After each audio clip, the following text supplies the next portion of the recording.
So what skill are we covering today? Defending skills and defending tricks. So the first thing, make sure you're yelling out the wrong time at the end of the half or the end of the game if you have a scoreboard and can see how much time is left. So say an attacker has the ball on the other team and you start yelling out 6, 5, 4, 3, 2, 1, but there's still really 15 seconds left on the clock, you're gonna make them take a very rushed and hurried shot instead of dribbling closer or making a really good pass that's gonna be very easy for their team to score. So now you got to keep in mind that when a player receives the ball near the end of the game, their main focus is on what they got to do next, not how much time is left on the clock. So by yelling out the wrong time, you're going to make it so that they're more likely to take really bad shots. I've done this so many times in games and made so many players shoot from 30 yards out and take ridiculous shots that had almost zero chance of going in whatsoever, and made it so that I avoided my team getting scored on, and it resulted in the other team not really having a good opportunity to score. So that second point is that we got to go over on how to pass back to your goalkeeper. Let's be honest, we've all seen those professional games where someone plays a seemingly harmless pass back to their goalkeeper and it ends up in the back of their net and results in an own goal, and oftentimes is the reason the other team won the game. So you've got to keep in mind when passing back, and remember, this is situational. Sometimes you just got to play it straight back to the keeper because there's just not enough room because that attacker is really pressuring and pressing your team. But now, for the most part, I'm talking 95% of the time, when you play the ball back to your goalie, you want to make sure that you're aiming outside of the post. So if I pass it back and say I'm passing onto this net right here, anytime I pass that ball back, I'm going to be aiming to either this side of the net or to the other side of the net so that the ball is going across the frame and not towards the net. So even if the goalkeeper muffs the touch and they mess up with the ball, that ball's not going to end up going in. It's one of those small things that's not going to make a huge difference in each game, but over the course of your career, that could honestly save your team a couple of goals.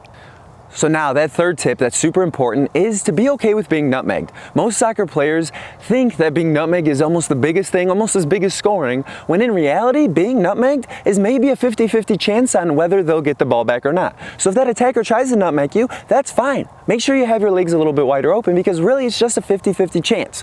Now, if an attacker does a nutmeg well, yes, it's gonna look disrespectful, yes, they're gonna get by you, but in most situations, you're gonna have your body between their body and the ball, and now you can simply shield them out from getting the ball and you just won possession. So if they can't get possession of the ball after they nutmegged you, it really doesn't count. So in the comments below, write 0, 1, 2, or 3 to let me know how many of these tips and these points that we went over today that you actually focus on as a defender. So now, as a defender, you gotta remember that your most important thing is keeping that ball out of the back of the net. So things we wanna avoid is wasting time on things that don't really matter that much as a defender.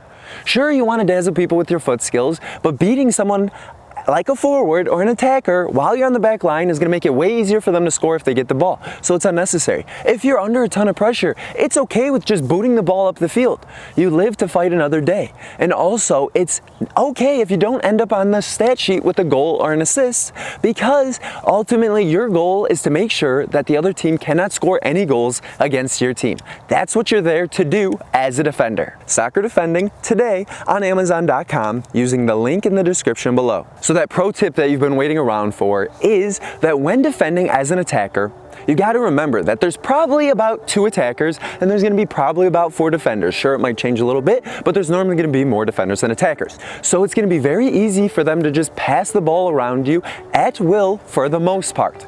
But now you got to remember, as an attacker that's trying to defend, you're out there for a specific reason, and that is to score.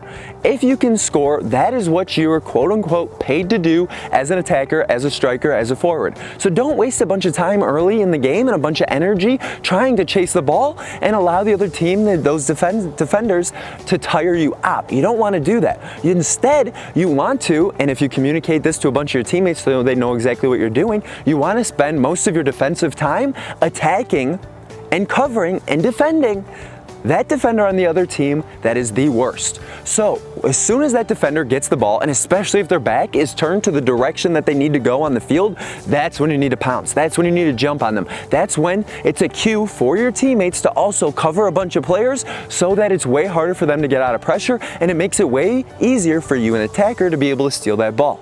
Again, it's all about finding situations that give you a true advantage, and going up against the other team's weakest defender really does that.